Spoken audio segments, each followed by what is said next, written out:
A lone mountain patrol officer, a single mother, decided to rescue a shot Navy SEAL and his loyal K-9 from the deadly blizzard.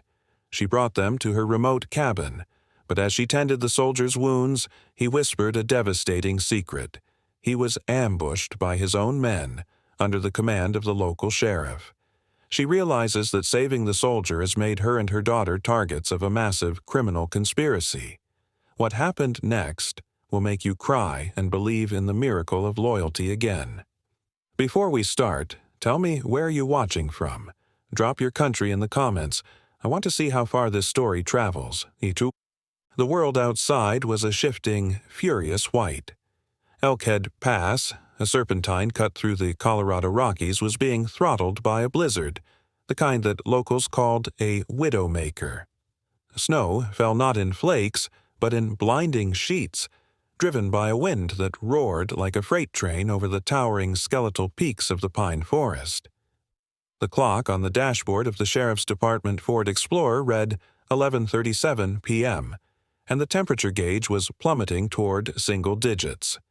Visibility was nearing zero. Inside the patrol vehicle, Officer Sarah Sal Jensen, 34, gripped the steering wheel, her knuckles white against the black rubber. Sarah was not built like a typical small-town cop. She carried the lean, tough musculature of a former smoke jumper and the quiet, steady demeanor of a woman who had faced danger and loss head-on. She was of medium height, but her presence was tall. Her hair, the color of damp sand, was pulled back tightly, revealing sharp, intelligent eyes, the warm, troubled hazel color of creek water over stone. A single mother, Sarah's personality was defined by profound capability and a carefully maintained barrier. The defining event was the death of her husband, a firefighter, 5 years ago. This loss had sharpened her focus, making her a fiercely protective mother and a meticulous officer, but it had also instilled a deep distrust of chaos and a silent vow to always be in control. She now worked the night shift in this remote county, often alone, a world away from the adrenaline of firefighting, simply to ensure she was always there for her daughter, Lily. "Just one more mile, Sal," she muttered to herself, the worn leather of her service gloves squeaking faintly. She was thinking of her small, isolated cabin and the simple comfort of its wood-burning stove. The radio on her belt crackled with static, useless in this heavy storm, reinforcing the isolation that often accompanied her patrols. She slowed the SUV, peering through the wipers that struggled to keep the windshield clear. Then, a shape. Not a deer, not a shadow, but something large, muscular, and frantic staggering directly into her low beams, forcing her foot hard onto the brake pedal. The vehicle slid, the anti-lock brakes groaning a protest that sounded swallowed by the wind. It was a German shepherd, a massive male dog with the imposing, disciplined build of a military or K-9 unit. This was Zeus, an elite working dog, nearly 7 years old, his sable coat matted with snow and, disturbingly, dark, slick blood. His eyes, the color of liquid gold, were fixed on Sarah with an intensity that screamed both pain and command. Zeus was clearly wounded.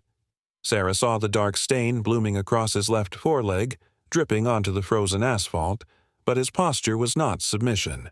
It was sheer, desperate warning. He wasn't barking for fear, he was barking for help, a hoarse, guttural sound that sliced through the storm's noise. Sarah's former training immediately overrode her fatigue. A wounded, trained K-9 didn't block a road for no reason. This was a beacon. She threw the SUV into park, grabbed her heavy-duty flashlight and a trauma kit, and stepped out into the brutal wind. "Hey, easy boy," she called, crouching low, her voice steady. The cold hit her face like a sheet of ice. Zeus whined, a deep, rattling sound in his chest, then took a painful, limping step toward the dark tree line, looking back at her. The message was unmistakable. "Follow me." Sarah trusted her instinct, which was screaming danger, professional danger. She followed Zeus, her boots crunching through the snow-drifted shoulder. The dog's steps were labored, but his focus was absolute. She saw the thin trail of dark crimson spotting the blinding white snow. Zeus led her perhaps 50 yards off the road into the claustrophobic darkness of the pines. The snow here was deeper, undisturbed except for the dog's path and a more irregular drag mark. Her flashlight beam, a cutting white sword in the gloom, swept across the trunks. Then Zeus stopped, his ears flattening, a low, protective growl vibrating from his core. He nudged his muzzle toward a fallen log, then lay down, his body curled protectively. Sarah moved carefully, her senses hyper-alert. Her beam found him. Half concealed by snow and shadow lay a man. He was dressed in non-standard high-grade tactical gear, all deep charcoal and black, designed for stealth. The uniform was unfamiliar to Sarah, clearly not local law enforcement, but the quality of the webbing and the insignia gave him away. Military, Special Operations. This was Chief Petty Officer Marcus Rogue Vance, 30, a Navy SEAL. Marcus was a large man, powerfully built, his face pale and mottled with exposure and shock. Even unconscious, he possessed a lean, lethal intensity. His dark, close-cropped hair was plastered to his forehead. His skin was the color of clay, and a thin sheen of ice covered his tactical jacket. His injuries were severe. Sarah quickly located 2 entry wounds, one high on the left shoulder, which looked clean, and a more critical one in the abdomen, bleeding sluggishly but persistently through the dark fabric. His weapon was missing.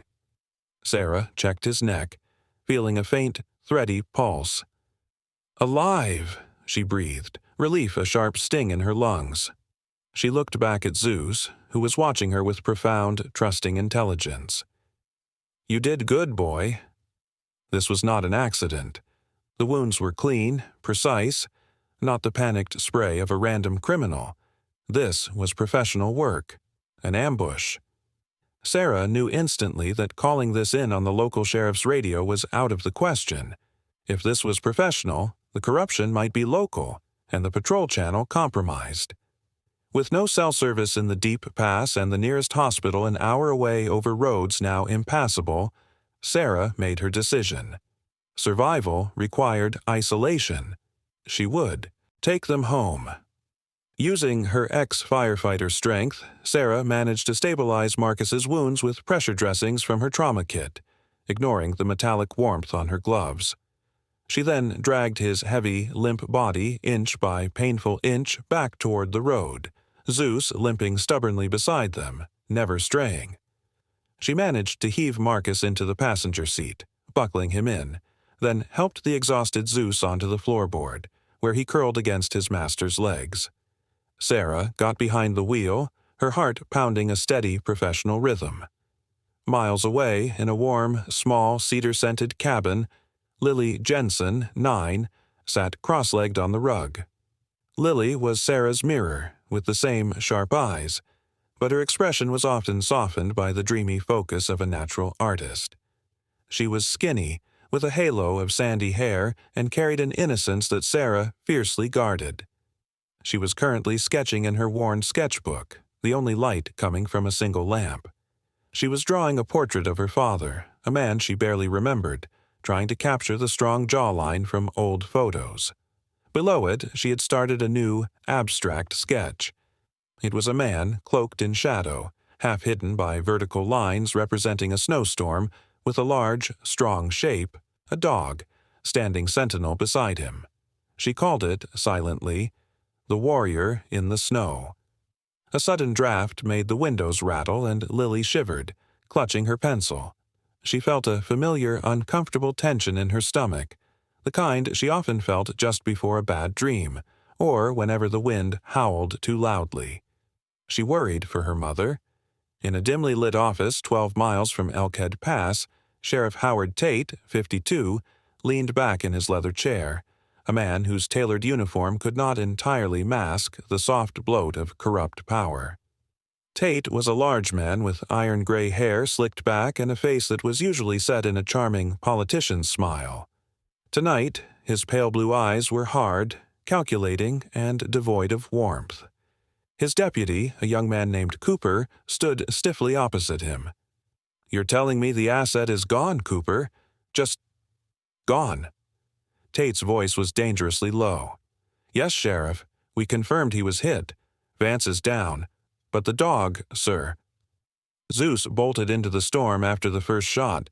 We swept the area, but the blizzard's too heavy. No body, no trace." Tate slammed his fist on the desk. This was disastrous. Marcus Vance was the Navy SEAL who had infiltrated his operation, and the missing body and the missing dog meant loose ends. "Listen to me, Cooper. Get the word out. The pass is closed due to the storm. I want a silent perimeter sweep on the mountain roads at first light. Find the body. Find the dog. If you find anyone out on those roads, they are a witness. Ensure they cannot talk. Understood?" Tate believed Marcus was dead, buried in a snowdrift. He just needed to find the body to confirm and destroy the evidence. He had no idea that a solitary woman officer, her small daughter, and a dying K-9 were already bringing the storm to his front door. The cabin was a sanctuary carved from the cold, smelling richly of pine smoke, dried herbs, and the sharp metallic tang of blood. Officer Sarah Jensen, the woman of 34 with the sandy blonde hair and soldier's efficiency, worked in the small living space, her movements precise and quiet. She had dragged CPO Marcus Vance out of the truck and settled him on the worn, thick rug near the hearth. His black tactical gear was now cut away, revealing the severity of the wounds. Zeus, the large German shepherd, was already settled, refusing to leave his master's side, his breathing shallow, his golden eyes watchful. Sarah's adrenaline was fading, replaced by the grim determination of a combat medic. Her experience as a former smoke jumper had given her more than just physical strength. It had instilled a ruthless practicality in crisis. She was alone. There would be no sterile field, no advanced equipment. She sterilized the few tools she had, tweezers, heavy needle, strong thread, over the open flame, a ritualistic act against the chaotic violence they had brought into her home. She cleaned the entry wounds, a painstaking process, then focused on the deep abdominal graze. It wasn't a penetrating wound, thankfully, but it was wide and dangerously close to the kidney. She administered a broad-spectrum antibiotic from her emergency medical cache and, using the finest thread she had, closed the deep laceration with quick, even sutures, her hands steady, guided by muscle memory. The silence was broken only by the hiss of the snow melting off their clothes and Marcus's ragged breathing. In the small bedroom down the hall, Lily Jensen lay wide-eyed in her twin bed. She wasn't outwardly expressive about fear, but the muffled sounds of her mother's frantic activity and the heavy, unfamiliar weight of a wounded man in the next room had driven sleep far away. She heard the low, guttural whine of the dog, a sound of pain mixed with fierce loyalty, and the quick, firm tones of her mother's voice. Lily felt the fear, but it was eclipsed by intense curiosity and a sudden, deep sense of the gravity of the situation, a maturity beyond her years developed in the quiet wake of her father's passing. Hours later, just before the dim light of dawn began to soften the blizzard's edge, Marcus stirred. His eyelids fluttered, revealing eyes the color of faded denim, clouded with pain and disorientation. He saw Sarah leaning over him, her face smudged with soot and exhaustion. He tried to speak, but only a dry rasp escaped. Sarah gave him water and a low dose of painkiller. Who are you?" he managed, his voice a gravelly whisper. "Officer Sarah Jensen, you're safe. You need to stay quiet. I'm a former smoke jumper. You're patched up. For now." His eyes flickered to the dog. Zeus lifted his head weakly and gave a soft thump of his tail against the rug. "Zeus," Marcus murmured, relief washing over his features. He fixed his gaze back on Sarah, an urgency overriding his pain. The ambush. It wasn't outside. It was us. My unit. They, the local cops, they're in deep. Weapons, drugs. I was the leak. I got too close to Sheriff Tate's operation." His voice broke and he swallowed hard. "They took me out. They think I'm dead." Sarah's hazel eyes hardened. She had already suspected it, but hearing it confirmed, the head of local law enforcement running a criminal empire, was a cold shock. "Tate," she repeated, her voice low and dangerous. "The sheriff. Howard Tate, the white man of 52 with the gray hair and the fake smile. I know him.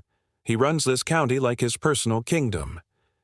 Meanwhile, Lily crept out of her room, unable to resist the lure of the new life in their living room. She was drawn to Zeus, sensing the dog's protective presence rather than his wounds.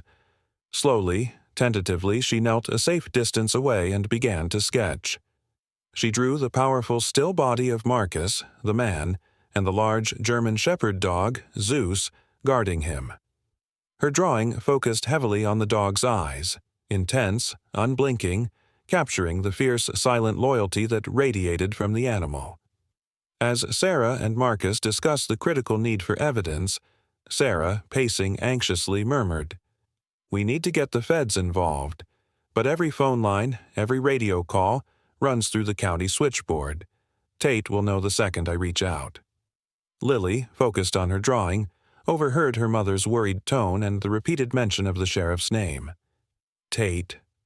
She tucked the word away, subconsciously linking it to the fear in her mother's eyes.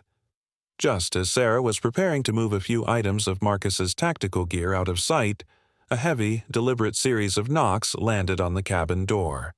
3 loud raps that seemed to echo the violence of the night before. Zeus instantly tensed, forcing his chest off the floor despite the pain, a low, ominous growl building deep in his throat. Sarah froze, grabbing her service pistol, tucking it under her worn flannel shirt. She motioned frantically toward the man on the floor.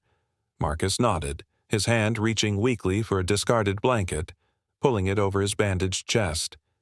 She went to the door, opening it only enough to squeeze her lean, uniformed body into the frame. Standing outside, perfectly composed despite the residual snow, was Sheriff Howard Tate. Tate, the white man of 52, wore his tailored Navy uniform immaculately, a sharp contrast to the wild landscape. His iron-gray hair was slicked back and his pale eyes, always watchful and calculating, settled on Sarah. "Morning, Officer Jensen," Tate drawled, tipping his hat, the gesture polite but hollow. "Nasty night. Just making my rounds, checking on all the remote residents after the blizzard. Roads are closed tight for now." Sarah kept her voice level, maintaining the facade of the tired night shift cop. "Appreciate it, Sheriff. We're fine. Here. Just waiting for the snow to stop." Tate's eyes, missing nothing, flickered past her shoulder, drawn by the low, continuous growl. They narrowed, focusing on the dark shape of the dog near the hearth. "What have we here?" Tate stepped slightly closer, his breath clouding the air. "Looks like a working dog, and he's hurt." His gaze went to Zeus's bandaged foreleg. "Strange, a K9 loose out here. Did he wander up on you?" Sarah met his gaze, unflinching. She felt the heavy, silent pressure of his suspicion. "Yes, sir. Found him near the tree line just before dawn. Poor thing must have gotten roughed up by the storm. He's harmless now, just resting. I'm giving him a little water and a bed until I can bring him to the vet tomorrow." Tate chuckled, a sound that lacked any genuine humor. "A kind soul you are, Sal, always helping stray animals." His eyes drilled into hers, testing her resolve, searching for the slightest hesitation. He had already checked the vehicle logs. Sarah was the only officer who patrolled this zone last night. "Well, you take care, officer. Stay warm. And if you see anything out of the ordinary, a hiker, a strange vehicle, anything at all, you call me directly." "Will do, Sheriff. You have a safe patrol." She shut the door with a controlled firmness, her heart hammering against her ribs. She leaned her forehead against the cool wood, the tension draining out of her in ragged breaths. Tate knew something was wrong. The injured K9 was too big a coincidence. The shadow of Sheriff Tate's visit lingered in the cabin like a thin, noxious smoke. Sarah moved with nervous energy, her mind racing. Marcus was stable but weak, still lying by the fire, Zeus, the 7-year-old German shepherd, a constant dark sentinel at his side. The immediate threat of Tate's scrutiny had passed, but the fuse had been lit. "We have to move faster," Sarah whispered, kneeling beside Marcus. "Tate is suspicious. That dog is the missing piece of his puzzle." Marcus, the powerful man with the dark, close-cropped hair, managed a weak nod. He struggled for breath, the pain in his abdomen still raw. "The evidence? I need to get the code out. It's a dead man's switch. Just a sequence of numbers and letters, but it's enough to red flag my division, tell them I'm compromised, and trigger the FBI Asset Review Protocol." He recited a complex alphanumeric string. "Use a satellite phone. Don't use anything local." Sarah, recognizing the sequence as a legitimate military protocol, quickly memorized the code. She knew of only one place that had a chance of getting an untraceable signal out: an old, decommissioned Forest Service satellite relay station high on the northern ridge, roughly 40 minutes away, provided the newly plowed roads held. She couldn't leave Lily alone, and she couldn't risk leaving Marcus unguarded. "We need supplies first," Sarah stated, her voice tight with decision. "Food, more bandages, specialized antibiotics, and to appear normal." She pulled on her heavy parka. Lily was already at the kitchen table, quiet and solemn. Lily, with her sandy blonde hair and acute sensitivity, sensed the overwhelming tension between the adults and the dog. "Mom," Lily asked, her voice small, "is the man going to be okay?" "He has to be," Sarah replied, giving her a quick, fierce hug that communicated her resolve. "Lily, I need you to come to town with me. I need your eyes. But you cannot under any circumstances talk about the man or the dog. Not one word. This is a game, and the bad guys are watching." Lily, understanding the implied weight of the bad guys from her mother's tone, nodded seriously. They drove Sarah's personal truck, not the patrol SUV, into the small, snowy town of Redwood. The atmosphere was different. There were more patrol vehicles than usual, 4, not the typical 2, and the officers in them were not the usual easygoing deputies. Sarah recognized the tension. Tate was tightening the screws. They stopped at the only general store, a cramped, wood-floored place that smelled of coffee and feed grain.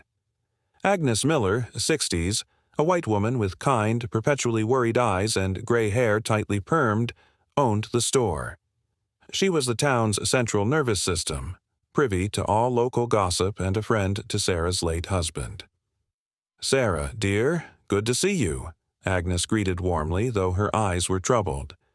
"Terrible business last night, that storm, and the sheriff's got everyone spooked about. A supposed missing hiker." Sarah kept her expression neutral. "Just restocking after running through my supply kit, Agnes. The snow ate through my firewood faster than expected." While Sarah stacked canned goods, Lily wandered to the magazine rack, her sketchbook held close. Lily, seeking reassurance and wanting to communicate the importance of their secret guest, found Agnes moving slowly past her aisle. "And how are you holding up, Sweet Pea?" Agnes asked gently, pausing to rest her hand on Lily's sandy blonde head. Lily looked up, her face earnest and shining. She remembered her mother's warning about not talking about the man, so she focused on the loyal guardian. "We're okay. We have a guest, a very important one, a hero. He's a special dog, a K9, and he's hurt. Mom's making him better." Agnes, whose hearing wasn't the best, gave a gentle smile. "Oh, a stray dog? Well, tell your mama she has a good heart." However, standing by the coffee counter, pretending to examine a chipped mug, was Deputy Roy Hicks, 28, a white man with a heavy-set frame and perpetually squinting eyes. Hicks wasn't smart, but he was fiercely loyal to Tate because Tate paid well and overlooked Hicks's own petty crimes. Hicks had heard every word, his ears sharp with the dull focus of a low-grade surveillance operative. He finished his coffee quickly. the cheap ceramic mug clanking loudly on the saucer, and slipped out the back door. Sarah saw Hicks leave. A cold jolt hit her stomach, but she couldn't be sure what he had heard. She rushed Lily and the supplies out. "Lily, we talked about this," Sarah whispered urgently as they got into the truck. "You can't talk about our guest." "I just talked about the dog, Mom," Lily whispered back, ashamed. "He's the hero. You said the bad guys are watching, and I wanted Agnes to know someone important was safe." Sarah sighed, recognizing the child's attempt at protective communication. She softened her tone. "I know, sweetie, but sometimes talking about the heroes is the most dangerous thing you can do. From now on, the dog and the man are invisible, even to us." Back at the cabin, Marcus was alert. Sarah relayed her plan to head to the satellite station. "I'll leave you the emergency pistol from the cruiser, the one Tate doesn't know about, and Zeus." Marcus, the SEAL, understood the sacrifice she was making. "That's a long drive, and you'll be exposed. The minute that signal goes out, Tate will know someone is alive and talking." "The risk is higher here. He suspects me already," Sarah said, tapping the code into her phone's notes app. "I'm leaving Lily at the neighbor's just past the junction, with an excuse about a sudden shift change. She'll be safe for the 2 hours I'm gone." As she spoke, the cabin phone, a defunct landline that only worked for internal county calls, rang. Sarah picked up with dread. It was Deputy Hicks. "Officer Jensen, Sheriff Tate wants all non-essential personnel to cease patrol. Immediately. There's a blizzard threat warning for the northern ridge. He's ordering a perimeter setup. Nobody goes near the Elkhead Lookout area." The Elkhead Lookout area was precisely where the old satellite station was. It wasn't a warning. It was a blockade. Tate was moving. "Understood, Hicks," Sarah said calmly. "I'm heading home now." She slammed the phone down. "He knows," Marcus rasped from the floor, his voice tight with the grim realization. "The dog. Hicks must have recognized the K9's description, or at least confirmed the presence of a wounded, specialized animal. Tate is closing the net. You cannot go to the ridge." Sarah looked out the window. The snow had temporarily stopped, but the sky was low, heavy, and gray. Time had officially run out. They had to leave the cabin now, but they couldn't go to the blocked ridge. Her expression hardened. The safe, controlled existence she had built around Lily was shattering. She looked at the coded numbers on her phone, her only lifeline, and knew she would have to find another way. The moment Sarah slammed down the receiver after Deputy Hicks's call, the cabin transformed from a sanctuary into a trap. Tate knew. There was no time for subtlety, no chance to reach the northern ridge and the old satellite station without driving directly into a blockade. They had to run, and the only path left was the most dangerous one, the hidden logging tracks leading higher into the treacherous, unplowed spine of the mountains. "Get up, Marcus. Now," Sarah commanded, her voice low and sharp, immediately shifting into the decisive mode of a crisis manager. She grabbed the emergency pack, her service rifle, unnecessary for routine patrol, but always kept ready, and her daughter. Marcus, despite his wounds, pushed himself up with a grunt of pain. He pulled the older, non-regulation pistol Sarah had given him into his jacket pocket. Zeus, struggling on his injured foreleg, nudged Marcus's hand, his loyalty a tangible force against the fear. Lily was strapped into the back seat of the Ford truck, clutching her sketchbook, her hazel eyes wide with silent terror. The rhythmic thump-thump of her heartbeat was the only sound inside the cab as they loaded Marcus, his face pale with exertion, into the seat beside her. Sarah placed Zeus in the narrow space behind the driver's seat. The engine roared to life and Sarah spun the truck out of the driveway, gravel spitting into the fresh snow.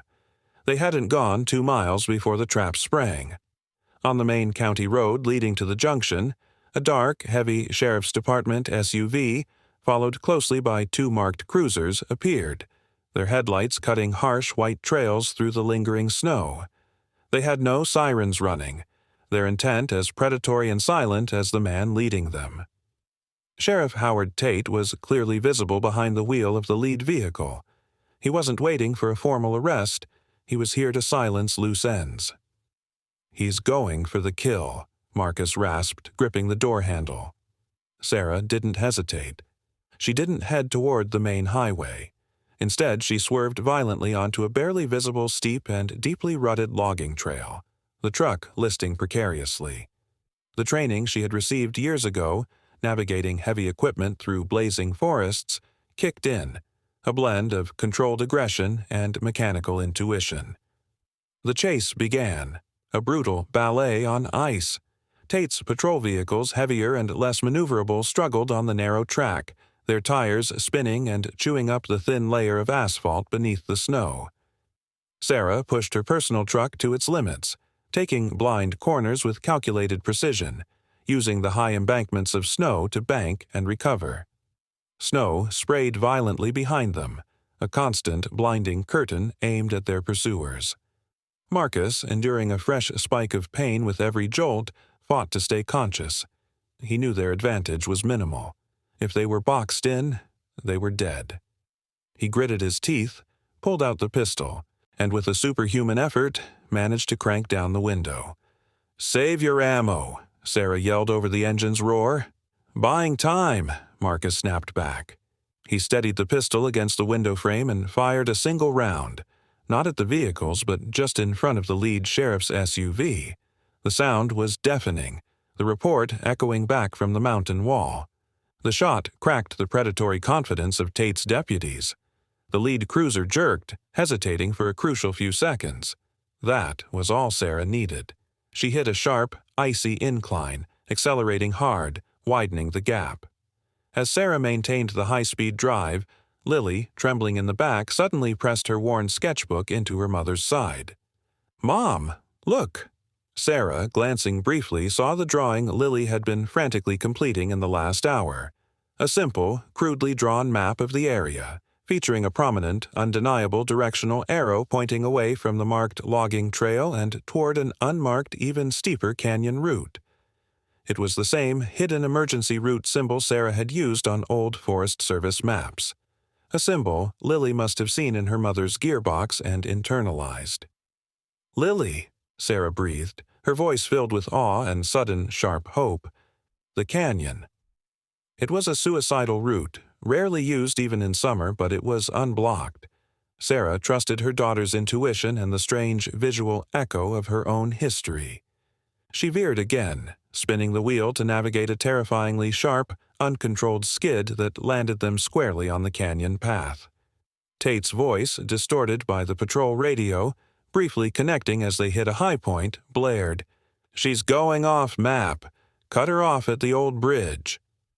As they plunged into the steep descent, the back of the truck suddenly slammed. Sarah looked in her rearview mirror. Zeus had jumped from the cab into the small truck bed. Despite the pain, the German Shepherd was standing, bracing himself, his fur bristling, his jaw open in a fierce, silent snarl aimed backward at the distant, pursuing headlights. He was positioning himself between his pack and the danger, a final, visceral act of loyalty. The truck rattled violently down the canyon path.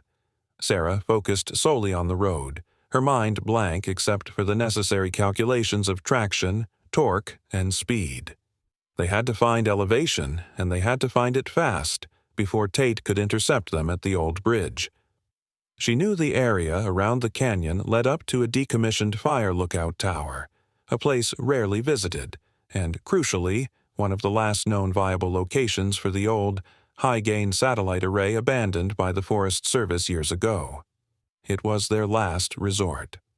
The headlights danced across a sign, half buried in snow. Forest Service Outpost 42, decommissioned. "We're almost there," Sarah yelled, her voice raw. "Marcus, be ready. As soon as we stop, that code goes out." Marcus, bracing himself with one hand and clutching, his pistol with the other, nodded, his eyes burning with focused pain. They had survived the chase, but the final, most exposed act was yet to come. The cabin was gone. The open road was a battleground, and their last lifeline was a dilapidated tower on a freezing ridge, currently being pursued by a sheriff determined to bury the truth. The old Forest Service lookout tower, Outpost 42, stood like a relic against the swirling gray sky, a rusted metal cage on a narrow peak. Sarah Jensen parked the truck with the nose pointed toward the single, icy access road. The engine was cut, and the sudden silence felt deafening after the roar of the chase. Marcus Vance was barely holding on to consciousness, his dark, close-cropped head resting against the glass. He had the old pistol ready, aimed at the tower door which Sarah had hastily kicked open for immediate access. Lily Jensen, the white girl of 9, was huddled against her mother, clutching her treasured sketchbook, her eyes darting between the wounded man and the faithful dog. Sarah moved first. She pulled Marcus from the truck, helped him up the rickety metal stairs of the tower to the small, enclosed observation room, while Lily followed closely. Zeus struggled up the steps behind them, his mission clear. He would not be separated from his charge. Inside the cramped, dusty room, Marcus took Sarah's smartphone. The high elevation was their friend. The phone flickered, connecting to the faint, distant satellite signal still accessible by the tower's old antenna. Marcus's fingers were shaking from pain and cold, but he managed to type the alphanumeric code, the dead man's switch, into a message, targeting the encrypted military emergency channel.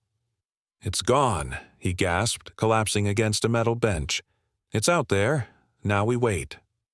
They knew their wait would be short. The roar of powerful engines began to climb the ridge. Sheriff Howard Tate had arrived, flanked by his 2 most loyal, heavily armed deputies. Tate's black SUV and the 2 patrol cruisers screeched to a halt below the tower. Tate emerged, a massive, menacing figure in his uniform, his pale eyes blazing with fury. He carried a heavy rifle and his voice boomed across the frigid air.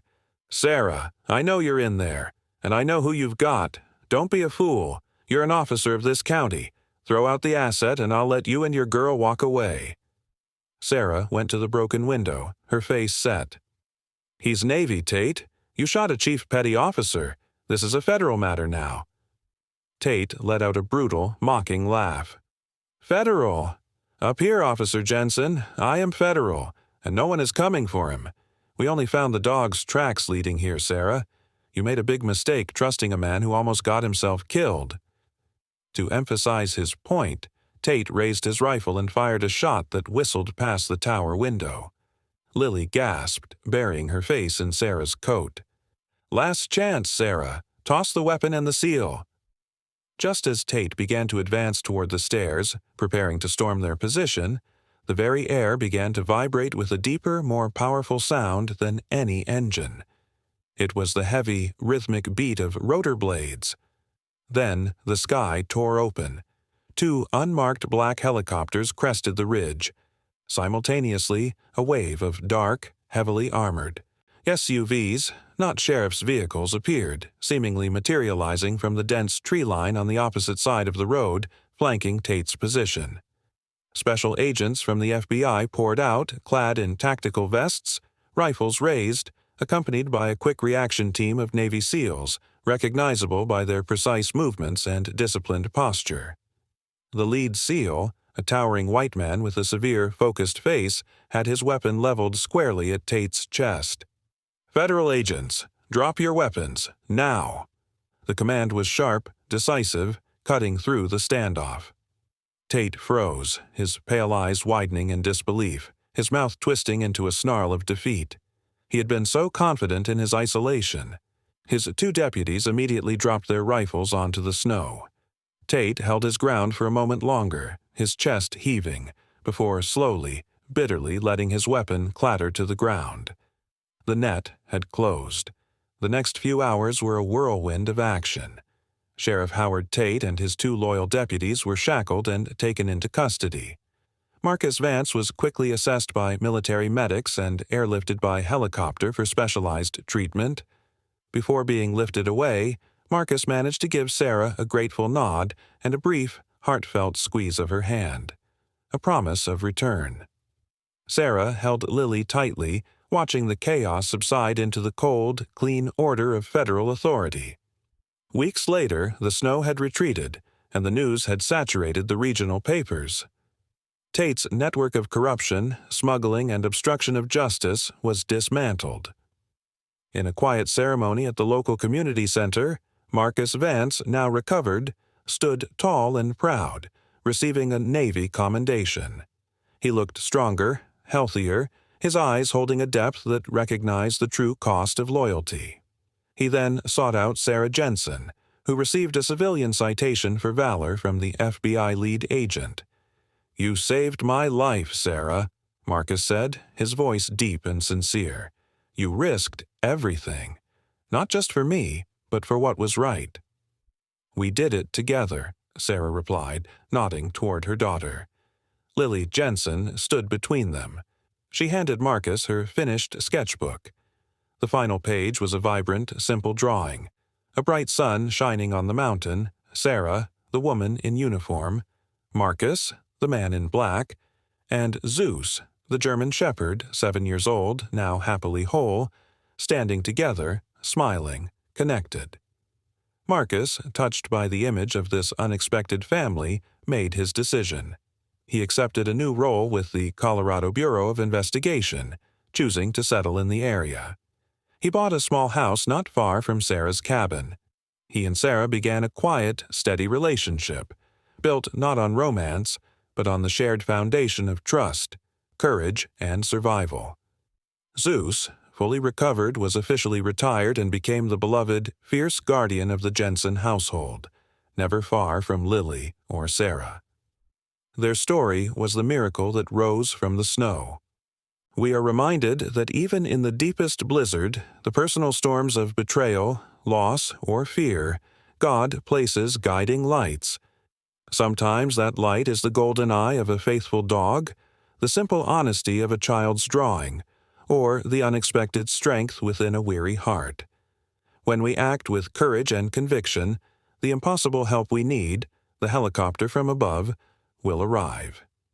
It is a testament to the belief that the Lord blesses those who refuse to let the darkness win. We invite you to carry this message of courage and faith into your everyday life. Share your own stories of unexpected rescue or guidance in the comments below.